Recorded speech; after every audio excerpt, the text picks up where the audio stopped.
हम्म। Hello everyone, कैसे हैं आप? आज की क्लास में हम एक बार फिर से आपके सामने उपस्थित हुए हैं, प्रेजेंट हुए हैं एक और आरसी लेकर। आज की क्लास में हम डिस्कस करने जा रहे हैं रीडिंग कॉम्प्रिहेंशन वंस अगेन। ठीक है जी। तो इस क्लास में इससे पहले भी हम 4-5 रीडिंग कॉम्प्रिहेंशन कर चुके हैं। आज फिर से एक और रीडिंग कॉम्प्रिहेंशन आपके सामने लेके आए हैं, आपकी बहुत सारी फरमाइशों के बाद एक और रीडिंग कॉम्प्रिहेंशन। और रीडिंग कॉम्प्रिहेंशन के बारे में मैंने आपको पहले से ही बताया हुआ है कई बार, एक बार मैं फिर से बता देता हूँ। रीडिंग कॉम्प्रिहेंशन अगर आपको सॉल्व करना सीखना है तो सबसे पहले एक काम करना है कि आपको अपनी रीडिंग हैबिट्स को इम्प्रूव करना है। आपको डेली पढ़ना सीखना है। मतलब पढ़ना तो आता होगा, मेरा मतलब यह है कि आपको डेली पढ़ना है। ठीक है। एटलीस्ट एक पैराग्राफ डेली भी पढ़ते हो आप, या एक पेज पढ़ते हो, तो ये काफी हेल्पफुल होगा आपकी रीडिंग हैबिट को इम्प्रूव करने के लिए। चीजों को जब आप बार बार पढ़ते हैं तो इससे क्या होता है कि आपकी कॉम्प्रिहेंशन स्किल भी डेवलप होती है। कॉम्प्रिहेंशन मतलब क्या हुआ? कॉम्प्रिहेंशन मतलब कॉम्प्रिहेंड वर्ड से बना हुआ है। कॉम्प्रिहेंड का मतलब होता है टू अंडरस्टैंड। सही है। तो चीजों को सीखना है, अंडरस्टैंड करना सीखना है, तो उसके लिए सबसे पहली स्टेप है कि आपको रीड करना है दोस्तों। ठीक है। जितना ज्यादा आप रीड करेंगे उतना ज्यादा आपकी कॉम्प्रिहेंशन स्किल डेवलप होगी। तो अब इससे पहले मैंने आपके साथ 4-5 पैसेज ऑलरेडी डिस्कस कर लिए हैं, और आज की क्लास में हम 2 पैसेज या 3 पैसेज आपके साथ और डिस्कस करेंगे। तो आपको क्या करना है? आपको पहले इस पैसेज को देखना है कि मैं कैसे सॉल्व करता हूँ, और आपको फिर उसी टेक्निक को रेप्लिकेट करना है, और बार बार यूज करके आपको भी पैसेज सॉल्व करने की जो टेक्निक है, स्किल्स हैं, उनको शार्पन करना है, डेवलप करना है। अगर नहीं आता है तो डेवलप कीजिए, और आता है तो उनको शार्प कीजिए। ठीक है जी। तो चलिए फिर शुरुआत करते हैं बिना किसी फालतू की बातों से। सही है ना? चलो दोस्तों स्टार्ट करते हैं।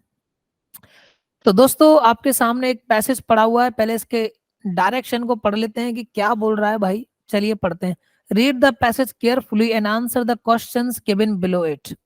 Certain words phrases have been given in bold to help you locate them while answering some of the questions। हालांकि ये बात लिख जरूर दी है, बाकी इस बात का कोई लेना देना है नहीं इस बात से, क्योंकि ना तो यहाँ पे कोई किसी वर्ड को बोल्ड किया है और ना ही एलपीडब्ल्यू किया है। खैर, जो का पार्ट, मैं तो मजाक कर रहा था। हालांकि ये कहना चाह रहा था कि बोल्ड वगैरह कुछ नहीं किया है। यहाँ पे बस सिंपल से क्वेश्चन से पूछ लिए जाएंगे, और आपको उन क्वेश्चंस के प्रॉपर प्रॉपर आंसर देने पड़ेंगे। ठीक है जी। तो आंसर देने से पहले हम पूरा इस पैसेज को पढ़ लेते हैं कि पैसेज क्या कह रहा है, किस बारे में ये बातें हो रही हैं। तो धीरे धीरे सारी बातें हम करते रहेंगे और अपने पैसेज को सॉल्व करते रहेंगे। तो ठीक है जी, लेट्स बिगिन। हाँ जी, लिखा हुआ है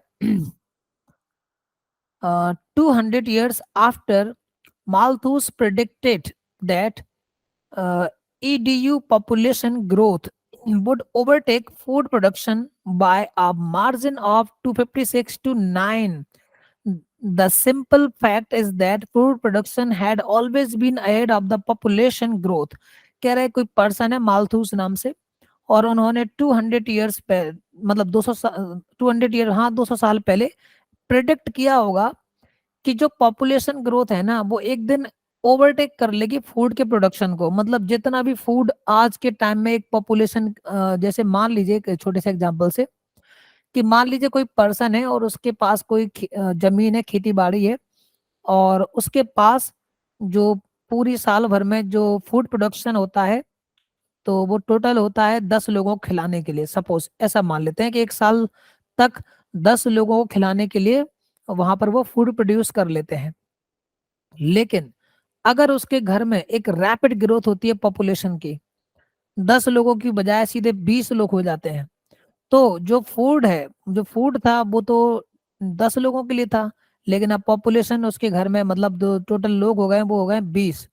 मतलब यहाँ पर जो फूड शॉर्टेज का उनको सामना करना पड़ेगा। तो ये यही कह रहे हैं कि जो जो क्या नाम है इनका, ये मालथूस भाई जो भी रहे होंगे, उन्होंने ऐसा प्रिडिक्ट किया था काफी टाइम पहले कि जो पॉपुलेशन है पॉपुलेशन की जो ग्रोथ हो रही है वो एक दिन ओवरटेक कर लेगी फूड प्रोडक्शन के लिए, ठीक है, ऐसा उन्होंने 200 साल पहले बोल दिया था।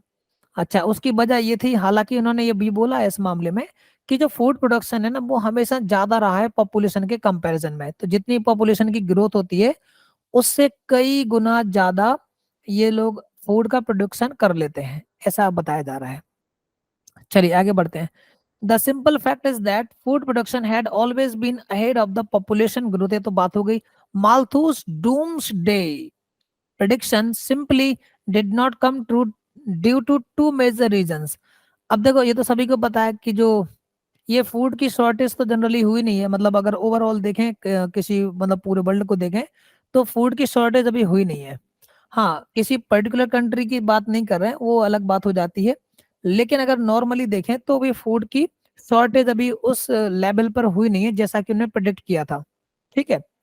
हाँ, अब वो हुई क्यों नहीं है इसके बारे में समझना है। अच्छा, ये क्या लिखा है, मालथूस डूम्सडे। डूम्सडे जानते हो क्या होता है? डूम्सडे का मतलब कयामत का दिन। कयामत का दिन समझते हो? मतलब जब दुनिया अंत होने वाली हो, खत्म होने वाला है, सब खत्म, टाटा बाय बाय वाला टाइम आ जाए, तो उसको डूम्सडे कह सकते हैं, ठीक है। आगे बढ़ते हैं। First population did not grow geometrically and worth rates in all western countries fail during, कहाँ गया, fail during the 20th century. तो कह रहा है कि सबसे बड़ी समस्या है, उसका जो पहला कारण है कि ये सब कुछ क्यों नहीं हुआ जो उन्होंने प्रेडिक्ट किया था। उसकी बात यह है कि ज्योमेट्रिकली अगर हम देखें, ज्योमेट्रिकली देखें तो जो बर्थ रेट है ना वो वेस्टर्न कंट्री में फेल मतलब काफी कम हो गया। जो बर्थ रेट था वो गिर गया, ऐसा कहना चाह रहे हैं, ठीक है, 20th सेंचुरी में, resulting in very slow population growth. और उसी की वजह से क्या हुआ कि पॉपुलेशन की जो ग्रोथ तो हुई है लेकिन बहुत ही स्लो रेट पर हुई है। Over the past quarter century, birth rates have been falling in the developing countries too। कह रहा है कि कुछ टाइम पहले, over the past quarter century, कह रहे लगभग 25-30 साल की बात कह रहे हैं, तब से क्या हुआ है कि जो बर्थ रेट है ना वो डेवलपिंग कंट्रीज में भी गिर रही है। वहां पर भी डेवलपिंग कंट्रीज जो है ना उनमें भी इतना अच्छा हाल नहीं है, वहां पर भी सिचुएशन ऐसी है कि बर्थ रेट गिर रही है, ठीक है। सेकंड, मॉडर्न एग्रीकल्चर, जो सेकंड जो कारण था उसकी वजह से, दो फर्स्ट रीजन तो बता दिया कि एक तो पॉपुलेशन जैसी होनी चाहिए, जैसे कि मतलब पॉपुलेशन ना बढ़ने की जो वजह थी वो ये थी कि बर्थ रेट कम था, मतलब बर्थ रेट गिर रहा था, ठीक है। और दूसरी वजह क्या है वो यहाँ पर दी गई है कि modern agricultural practices and better irrigation have resulted in ट्रेमेंडस growth in food production in almost all part of the globe. देखो, ये एग्रीकल्चर प्रैक्टिसेस तो तुम समझते हो, इरिगेशन का मतलब भी वही होता है, खेती बाड़ी से संबंधित, ठीक है, कृषि से संबंधित होता है। तो कह रहा है कि सेकंड जो कारण है ना वो वजह ये कि मॉडर्न एग्रीकल्चर प्रैक्टिसेस हुई है, मतलब जो एग्रीकल्चर जैसे फूड का प्रोडक्शन है ना, तो पहले जो ट्रेडिशनल तरीके से करते थे ना उसमें चेंजेस लाए हैं। अब उसको ट्रेडिशनली ना करते उसको मॉडर्न तरीके से करने लगे, नए नए मशीन, नए नए क्या कहते हैं अपना फर्टिलाइजर्स, नई नई टेक्नोलॉजी का यूज करते हुए जो लैंड होती है उसको और ज्यादा फर्टिलाइज किया गया है, फर्टाइल बनाया गया है, ताकि जो जो क्या नाम है फूड प्रोडक्शन हो उसमें कमी ना आए बल्कि बढ़ता जाए, ठीक है। तो ट्रेमेंडस ग्रोथ, ट्रेमेंडस ग्रोथ मतलब बहुत अच्छी ग्रोथ के लिए इसने हेल्प किया हुआ है, ट्रेमेंडस मतलब बहुत शानदार, ठीक है। आगे बढ़िए। With the notable exception of सब सहारन अफ्रीका, मतलब एक, हाँ एक जगह जरूर ऐसी है जहां पर ये जो क्या नाम है एग्रीकल्चर ग्रोथ थी ना उतनी ज्यादा नहीं हो पाई, वो है सब सहारन अफ्रीका। तो आपको पता होगा ये सहारा एक बहुत बड़ा डेजर्ट वाला पार्ट है, तो उसी के आसपास की जो बात हो रही होगी कि उस वाले पार्ट में जरूर एक ट्रिमेंडस ग्रोथ देखने को नहीं मिली, ये बात हो रही है। अच्छा, आगे बढ़िए। Therefore at the global level the Malthusian doomsday never befell on us. तो ये कह रहा है कि ग्लोबल लेवल पे अगर देखा जाए पूरी दुनिया, मतलब एक ब्रॉड लेवल पे देखा जाए, ग्लोबल पॉइंट ऑफ व्यू से देखा जाए, तो मालथूसियन जो डूम्सडे जो प्रिडिक्शन थी ना वो प्रॉपर हो नहीं पाई, हम पर उसका कोई ज्यादा मतलब उसका इम्पैक्ट पड़ा ही नहीं, सीधी बात यह है। India's population grew by about 2.5 times in the past 45 years. कह रहे भारत की जो पॉपुलेशन है लगभग ढाई गुना बढ़ी है 45 सालों में, from 361 millions in 1951 to an estimated 916 million in 1995. But during the same period, India's food grain production grew by nearly four times from 51 million tons in 1952 to 191 million ton in 1995. तो कह रहे हैं कि भाई जो हमारे यहाँ पर पॉपुलेशन बढ़ी थी वो बढ़ी थी लगभग ढाई गुना 45 सालों में। 361 मिलियन थे हम 1951 में, और 1995 में 916 मिलियन हम लोग हो चुके हैं। मतलब मुस्टंडों की संख्या में कमी नहीं आई है, खूब बड़े हैं, ढाई गुना स्पीड से बढ़े हैं। अब मतलब पॉपुलेशन, अच्छा समझ तो गई होंगी। आगे बढ़ाते हैं, फिर क्या कह रहे हैं इसमें। लेकिन ऐसा नहीं कि सिर्फ मुस्टंडे बड़े, उनको करने वाले मतलब खेती बाड़ी करने वाले भी, मतलब खेती बाड़ी जो की है उसकी भी ग्रोथ अच्छी खासी हुई है। कैसे देखो, पर ड्यूरिंग द सेम पीरियड, उसी टाइम पर ऐसा भी हुआ है कि India food grain production grew, हमारा जो फूड प्रोडक्शन है ना वो भी खूब बड़ा है, लगभग 4 गुना। 51 मिलियन टन हुआ करता था 951 में, अब 191 मिलियन टन हो रहा है। समझ रहे हो, 1995 में। As a result the per capita food grain availability in India has gone up considerably since the independence. मतलब पर कैपिटा के मतलब ये हुआ कि हर एक व्यक्ति के खाते में कितना खाना आने वाला, हर एक व्यक्ति के हिस्से में कितना खाना आने वाला है, उसमें कमी आने की बजाय अच्छे लेवल पे बढ़ा है वो। सपोज पहले एक व्यक्ति के हिस्से में 4 रोटी आती थी, अब उसके हिस्से में कम से कम 16 रोटी आ रही हैं, 12-15 रोटी आ रही हैं। तो भाई उसको कोई टेंशन ही नहीं है, कोई टेंशन लेने का ही नहीं, क्योंकि रोटियों की कमी नहीं है भाई, जलवा है। सही है, आगे बढ़ाओ। As a result the per capita food, हाँ ये तो मैंने पहले ही बता दिया। आगे बढ़ाओ। That is the that is the Malthusian's prediction has not come true even India. भाई इसी वजह से भारत में भी उसकी जो प्रिडिक्शन थी वो कंप्लीट मतलब सही नहीं मानी गई, गलत हो गई उसकी प्रिडिक्शन। क्योंकि उसको ये मालूम था कि पॉपुलेशन तो बढ़ेगी, उनको ये मालूम था, लेकिन ये नहीं मालूम था कि जब पॉपुलेशन बढ़ेगी तो वो पॉपुलेशन करेगी क्या, वो भी तो खेती बाड़ी करेगी भाई। सही है गलत है? सही है, मैं गलत थोड़ी बोलता हूँ। आगे बढ़ाओ नेक्स्ट पेज पर। अब यहाँ क्वेश्चंस आ गए, तो चलो क्वेश्चन आंसर खेलते हैं।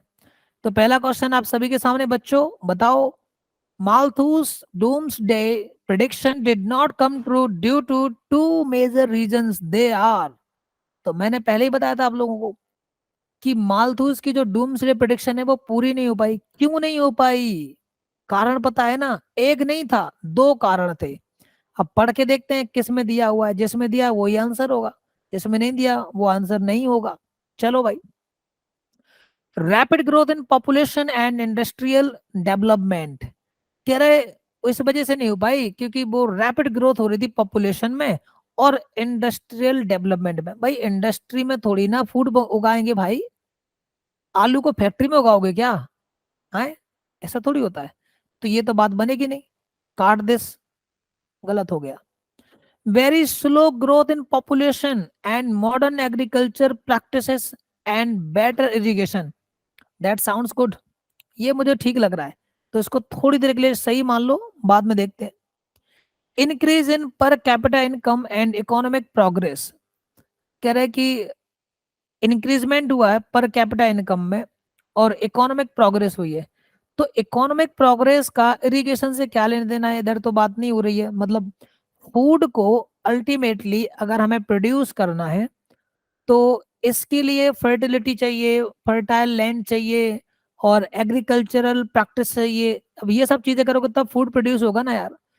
पैसा कमाते रहोगे तो पैसा कमाने से आप फूड को खरीद लोगे, पर उगाओगे कैसे? उगाने के लिए तो आपको मेहनत करनी पड़ेगी ना भाई साहब। सही है गलत है?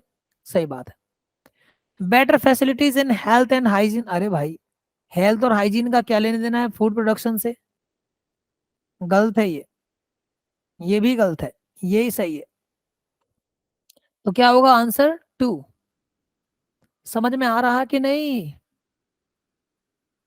क्वेश्चन नंबर 2, ये लो। In the past 45 years India population has grown about, पहले बताया था कि जो 45 years में इंडिया की जो पॉपुलेशन है उसकी ग्रोथ कौन से रेट से हुई है, मतलब किस स्पीड से बढ़े हैं, आप बताइए मेरे को। 3.5 times, 1.5 times, 5 times and 2.5 times। अरे बहुत सा आसान है यार, ये गलत नहीं करना है, ये सही है। यानी कि आंसर होगा फोर्थ, 2.5 गुना बढ़े थे, बताया था ना। अगला वाला, the food production has always been dash population growth. कह रहा है जो फूड प्रोडक्शन है ना वो हमेशा से डैश रहा है पॉपुलेशन ग्रोथ के। तो क्या कहना चाह रहे हैं, slow, ahead, adequate, stagnant. Stagnant का क्या मतलब होगा, यहाँ पर स्लगिश होगा। एडिकेट का मतलब होगा सफिशिएंट। अहेड का मतलब होगा आगे।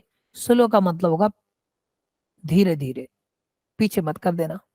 अच्छा जी, चलो एक बार इसको पढ़ लो, वैसे तो आंसर मैंने पता है, बट मैं सोच रहा हूँ कि आपको एक बार मौका दिया जाता है कि आप मौका देखें और मौके के साथ आंसर ढूंढें।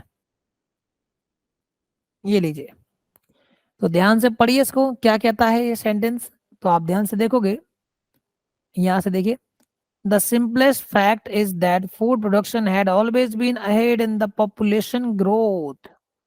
अरे कुछ ज्यादा ही आगे चला गया, ठहरो। समझ में आया कि नहीं आया भाई, काफी इजी क्वेश्चन है ना यार। ये देखो, ये देखो यहाँ से,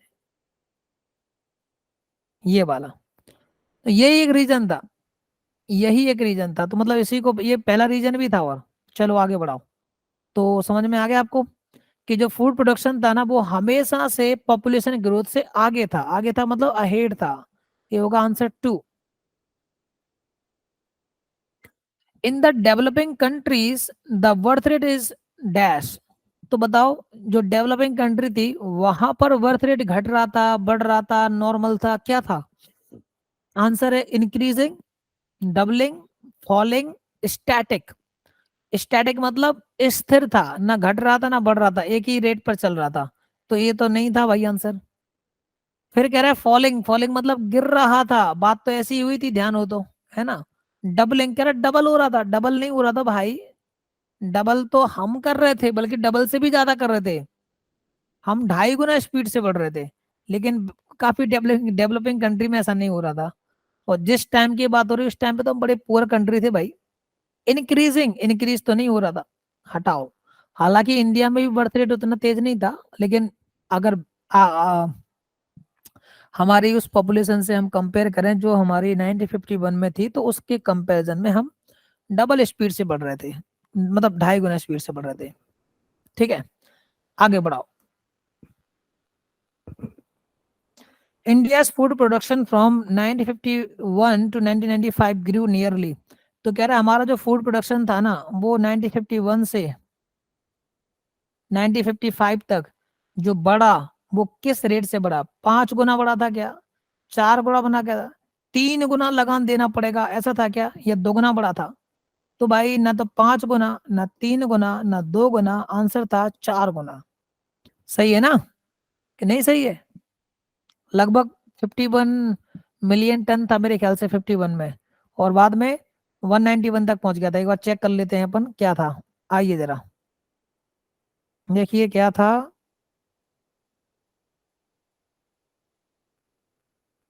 इंडियस पॉपुलेशन नहीं, हम तो उसकी बात कर, ये था, देखिए, ये था 15 मिलियन टन, देखो ये था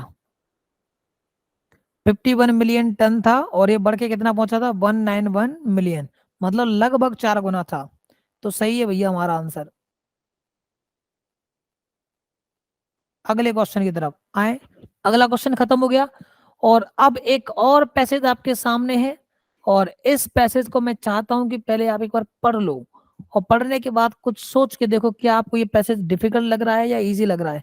काफी इजी पैसेज है, पर मैं चाहता हूं फिर भी आप इसको एक बार पढ़ें। पढ़ें दोस्तों एक बार इसको। जब तक पानी पी लेता हूं जब तक आप पढ़िए इसको आराम से।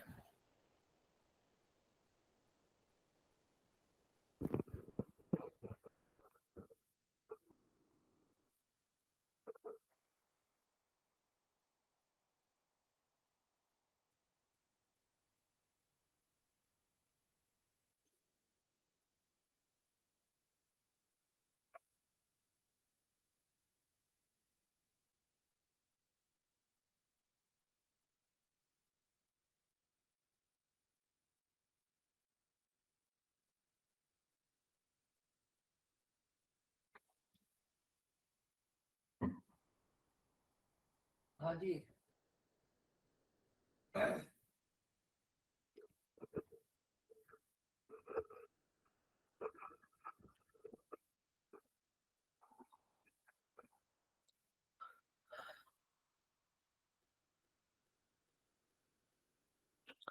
पढ़ लिया। चलिए भाई, सरल सा पैसेज है, एक बार फिर से, और इस पैसेज को भी पढ़ लेते हैं एक बार, क्या कह रहा है ये पैसेज, जरा देखो। ओम नमः शिवाय। Read the passage carefully and answer the questions given below. बस इतनी पढ़ा करो, क्योंकि ये तो पैसेज है ना, इनमें ये जो नीचे की लाइन लिखी ये एप्लीकेबल नहीं है कि certain words phrases have been given in bold to help you locate them while answering some of the questions. लेकिन ऐसा कुछ भी नहीं है, ये आपको ही पता है कि इसमें से कोई भी बोल्ड नहीं किया गया है, सारे के सारे नॉर्मल वर्ड्स लिखे हुए हैं, और आपको एक पैसेज पढ़ के आपको क्वेश्चंस के आंसर करने हैं, ठीक है।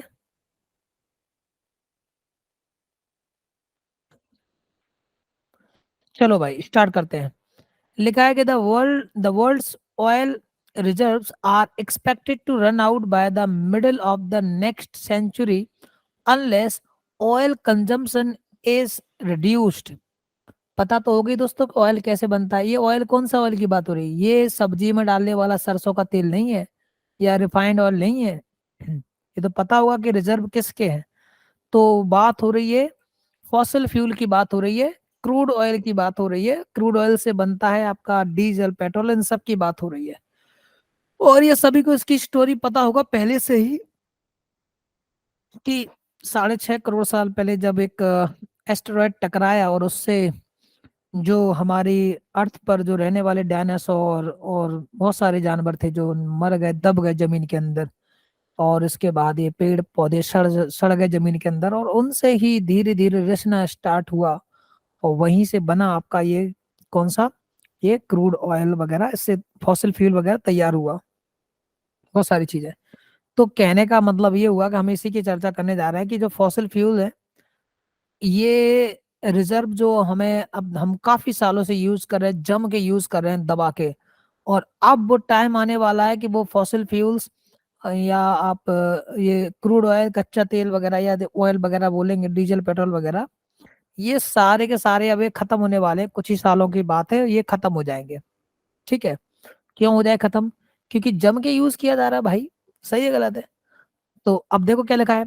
The world's oil reserves are expected to run out by the middle of the next century unless oil consumption is reduced.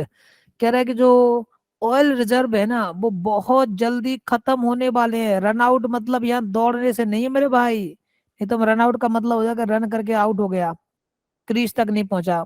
नहीं, रन आउट का मतलब होता है खत्म हो जाना।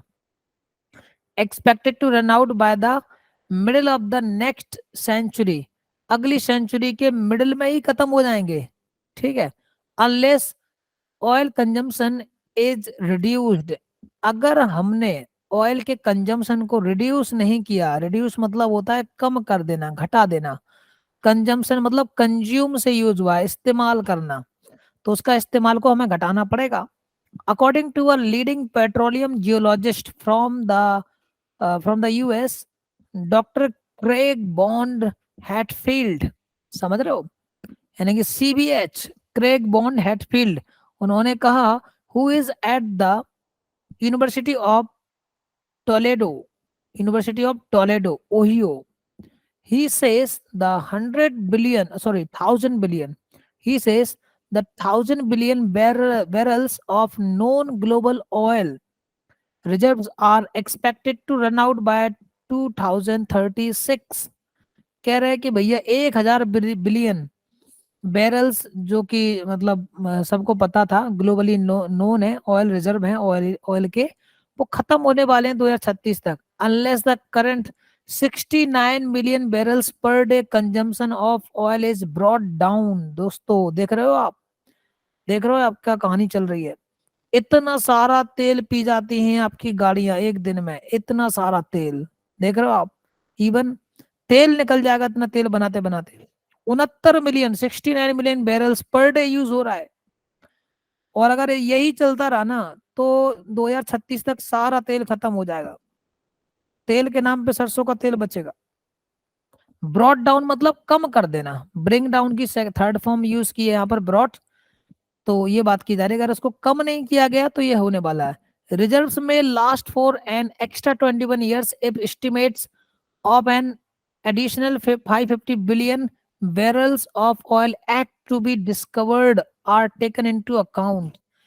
कह रहे कि भाई 21 साल और एक्स्ट्रा मिल जाएंगे अगर, जो एक सोच मतलब जो एक लगभग ऐसा एस्टिमेट सोच के रखा हुआ है कि मतलब एक एस्टिमेटेड 550 बिलियन का एक एडिशनल ऑयल रिजर्व है, अगर वो डिस्कवर हो गया तो मतलब 1000 बिलियन जो वाला जो है ना, वो तो 2036 में निपट लेगा।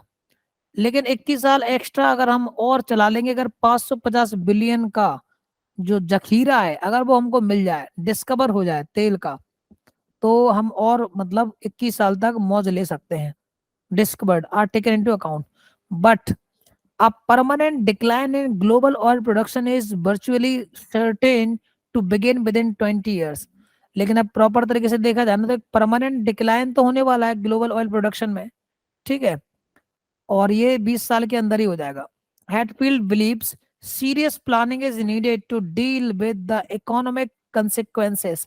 तो वो कह रहे हैं कि भैया अभी से प्लानिंग कर लो, अभी से लाइट वाइट से चलने वाली गाड़ियां खरीद लो, बैटरी बैटरी से चलने वाली, समझ रहे हो आप, मतलब कुछ पहले से प्लानिंग कर लो कि डीजल पेट्रोल को बचाया जा सके, ठीक है। अब ये नहीं है कि भाई आधा किलोमीटर जाना तो फिर मोटरसाइकिल पकड़ ली, अरे भाई आधा किलोमीटर पैदल निकल लो। खैर ये मजाकिया बात हो रही है, बाकी इसको सीरियसली इसको सोचना चाहिए कि हम ऐसा क्या कर सकते हैं, हम कहाँ कहाँ पर ऑयल को बचा सकते हैं। अब आप देख रहे होगे पब्लिक ट्रांसपोर्ट हर एक शहर के अंदर है, लेकिन हम लोग क्या करते हैं, नहीं भाई हमने तो कार ली है, हम तो बोलेरो से जाएंगे, मैडम बैठ बोलेरो में आए, ये क्या चीज है। अरे भाई बस में चले जाना यार, बस है, ट्रेन है ना। मतलब हम शेयरिंग अगर करने लग जाएं, जरा सोचिए इतने मतलब पब्लिक ट्रांसपोर्ट के व्हीकल चल रहे हैं कि एक सिटी बिना किसी के पास, अगर किसी के पास फोर व्हीलर कार नहीं भी होगी ना, तब भी वो इजिली मतलब उसको ट्रांसपोर्ट मतलब एक जगह से दूसरी जगह पे जा सकता है, आ सकता है। लेकिन फिर भी बात वही है ना, नहीं हम तो अपनी कार से जाएंगे। तो ये सारी चीज अगर हम रोक दें कुछ टाइम के लिए, तो इससे ये होगा कि जो ऑयल के रिजर्व्स है ना, ऐसा तो है नहीं कि वो परमानेंट चलने वाले हैं, हाँ, लेकिन ये है कि इतने जल्दी खत्म नहीं होंगे जितना जल्दी इसमें लिख दिया है। अगर हम उसको प्रॉपर तरीके से एक इकोनॉमिकल वे में उसको यूज करना सीख जाएं तो ये जरूर हो सकता है, ठीक है। या फिर ऐसा नहीं कि उसको कंप्लीटली बंद ही कर दो, ऐसा भी कर सकते हैं कि आप उसके साथ कोई इलेक्ट्रिक व्हीकल हो गए, है ना, हाइड्रोजन से चलने वाली गाड़ियां आने वाले टाइम में हो सकता है ये आगे आ जाए। तो कुछ और ऑप्शन हमें ढूंढना पड़ेगा, कुछ ऐसा सिस्टम करना पड़ेगा जिससे कि हमें ऑयल पर डिपेंडेंसी थोड़ी सी कम करनी पड़ेगी, ताकि उसके रिजर्व को हम बाद में भी यूज कर पाए। चलो, तो कह रहा है कि उन्होंने ऐसा बोला है कि सीरियस प्लानिंग चाहिए है इकोनॉमिक कंसिक्वेंसेस से डील करने के लिए। Hatfield's comments, which appear in an article in the latest issue of the weekly science journal Nature, are likely to provoke controversy। ठीक है, तो उनकी ये जो सारी बातें हैं, कमेंट्स है, रिपोर्ट्स हैं, ये सारी की सारी अभी रिसेंटली छपी हैं, ऐसा वो कहना चाह रहे हैं, जिससे कि थोड़ी बहुत कंट्रोवर्सी प्रवोक हो सकती है। बाकी बात तो सही है, कंट्रोवर्सी से क्या ले देना। The oil industry, while acknowledging that oil reserves are finite, देखो ऑयल इंडस्ट्री को ये पता है, ये जानती है, while एक्नोलॉज करते हैं इस बात को कि जो रिजर्व्स है ना वो फाइनाइट है, लिमिटेड है, अनलिमिटेड नहीं है। Says Hadfield's comments are too alarmist. तो कह रहा है कि जो कमेंट्स है ना उनकी बहुत टू अलार्मिस्ट है, मतलब चेतावनी वाली बातें हैं। अलार्मिस्ट का मतलब यहाँ पर ये है कि सतर्क करना किसी को। World's leading energy supplier says, sorry, Mr. Julian, Mr. Julian Chisolan, a spokesperson of the World Energy Council in London, sorry, a consortium of the world's leading energy suppliers, consortium का मतलब होता है group of companies, ठीक है, says the oil industry is bullish। The general view of the industry and of energy experts is that there is plenty of oil and real concern about the level of reserves, the level of reserves at least until 2015 if not beyond is unduly alarmist. unduly का मतलब होता है बहुत ज्यादा, अत्यधिक। Alarmist मतलब वही सतर्क करना। तो कह रहे कम से कम अगर हम ढंग से यूज करने लग जाएं तो हो सकता है कि आने वाले टाइम में हम 250 तक तो शायद हम इसको सर्व कर ले, हम उसको देख यूज कर पाए। तो ये सारी बात हो रही है, रिजर्व की बात हो रही है कि जो हमारे रिजर्व हैं वो कम से कम, ये रिजर्व के बीच में फालतू में हाइफन लग गया, इसकी वजह से मैंने रिजर्व्स पढ़ लिया। ये रिजर्व है भाई, तो जो रिजर्व है वो 250 तक चल जाए अगर हम प्रॉपर तरीके से उनको यूज करेंगे तो। चलो भाई बढ़िया है, ये सारी बातें हो गई हैं। अब इसमें मेरे ख्याल से ऐसा कोई वर्ड तो था नहीं डिफिकल्ट जो आपको समझ में नहीं आया हो, इजी वर्ड्स थे। क्वेश्चंस की तरफ आ जाते हैं, क्या क्वेश्चन कहते हैं जरा देखो दोस्तों। क्वेश्चन नंबर 1 आप ही आंसर करो, पहले आप आंसर करो फिर मैं आराम से जवाब दूंगा। Unless consumption is reduced, that oil reserves will run out by the middle of dash। सोचो क्या जवाब होगा।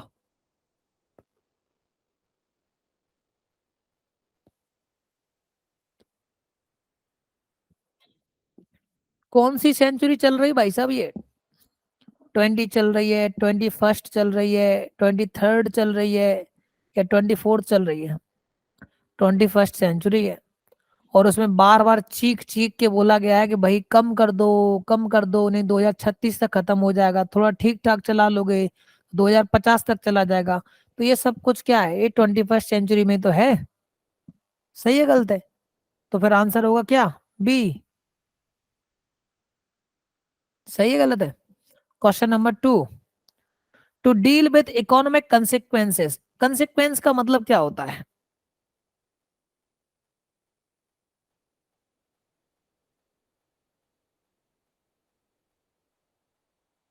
कंसिक्वेंस का मतलब होता है रिजल्ट, परिणाम। ठीक है, ये होता है कंसिक्वेंस का मतलब होता है रिजल्ट, इफेक्ट भी कह सकते हैं एक तरीके से। तो कह रहा है कि अगर हमने to deal with economic consequence मतलब आर्थिक जो परिणाम होने वाले हैं उसको उसको डील करने के लिए, उससे निपटने के लिए क्या करना चाहिए। There should be a cut in the use of oil. कह रहे जो हम यूज कर रहे हैं ना ऑयल, उसमें यूज उसके यूसेज में थोड़ा कट करना चाहिए, कट मतलब थोड़ा कम कर देना चाहिए। Serious planning is needed. कह रहा है सीरियस प्लानिंग चाहिए भैया। Oil exploration should be geared up. कह रहे एक काम करो, ये सब तो चलने दो, तुम तो और दूसरे ऑयल को ढूंढने लग जाओ, कहीं और सर्च करो, मिल जाए तो अच्छा है। अब manufacture of vehicle should be controlled. कह रहे सीधी सी बात है, बहाने ही बनाना छोड़ दो। ना व्हीकल ना होगा बांस ना बजेगी बांसुरी, कह रहे व्हीकल ही मत लो। अरे भाई ये कोई सॉल्यूशन है क्या? तो गलत हो गया। ठीक है, फिर कह रहा है कि यहाँ पर ऑयल एक्सप्लोरेशन को ऑयल एक्सप्लोरेशन को गियर अप करना चाहिए। गियर अप का मतलब होता है बढ़ा देना, इंक्रीज करना। इंक्रीज के लिए और भी वर्ड होते हैं, हाइक करना, हाइक। इसके लिए एक वर्ड और होता है सोअर, एक और वर्ड होता है सर्ज। ठीक है, और क्या होता है, ये सारे वर्ड का एक ही मतलब होता है, बढ़ाना। ठीक है, तो ध्यान रखना इस चीजों का। ठीक है, अच्छा तो ये भी बात नहीं हो रही है।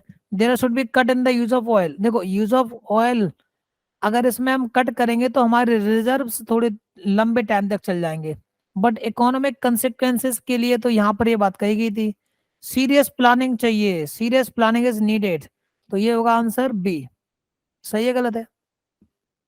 चलिए क्वेश्चन नंबर 3, मतलब क्वेश्चन नंबर 8 की तरफ बढ़िए। The current consumption of oil is dash million barrels. कह रहे हैं कि करंटली हम कितना तेल पी जा रहे हैं एक दिन में, मतलब हमारी गाड़ियां कितना तेल यूज कर जा रही हैं एक दिन में। तो ऑप्शन है 49, 59, 69 और 79। तो आंसर था 69 बैरल्स। सही है गलत है? ना 40 ना 50 ना 70। सही है गलत है? चलो भाई अगली तरफ बढ़ो, अगला क्वेश्चन आपके सामने है। According to the industry and energy experts there is dash. अब यहाँ पर क्या है? According to the industry and energy expert there is dash. क्या है बताओ?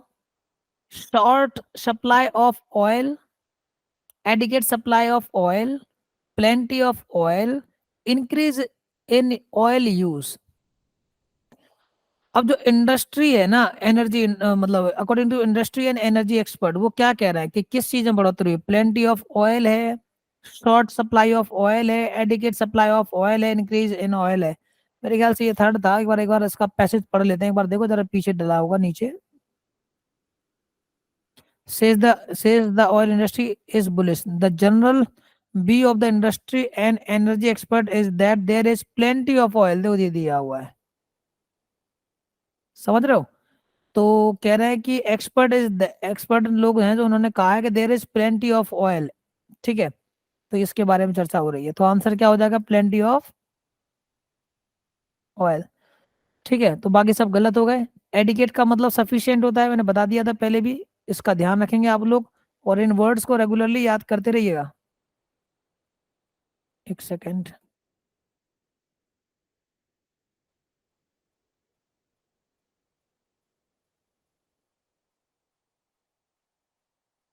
एडिकेट का मतलब होता है सफिशिएंट।